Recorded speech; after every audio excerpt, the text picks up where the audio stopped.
The story of the birth of Prophet Muhammad, PBUH. In the city of Mecca, in a barren and scorching land where people had grown accustomed to idol worship, there was a house belonging to a great and noble family called Banu Hashim. The head of this family was a man named Abdul Muttalib, who was both the leader of the Quraysh tribe and the guardian of the house of God, the Kaaba. His son Abdullah was a strong and handsome young man. He married a chaste and noble woman named Amina bint Wahb.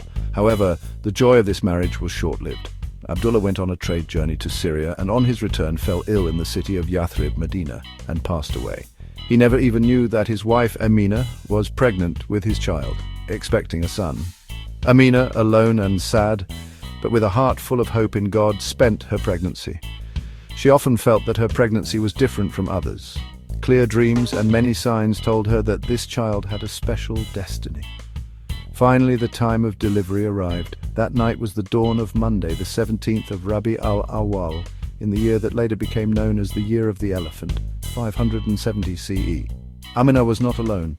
A pure woman named Thuwaiba, the slave of his uncle, Abu Lahab, and Shema, the daughter of Abdul Muttalib, were with her. But narratives say that at that moment, other women from the Quraysh tribe also came to help Amina, as if sent from heaven. At the break of dawn, a baby boy was born, and as he entered the world, a light emanated from his body that illuminated the entire house. Amina later said, when he was born, a light shone from him that illuminated all the palaces of Syria. He was born circumcised and with his umbilical cord already cut. He prostrated himself and raised his index finger towards the sky as a sign of God's oneness. All those present were amazed by these miracles. Amina received a message from God that very night.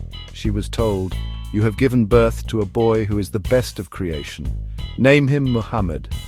When Abdul Muttalib, the grandfather of the newborn, heard this news, he hurried to Amina's house. He held the baby in his arms and kissed him. Then he took him inside the Kaaba and prayed to the one God for him, naming him Muhammad.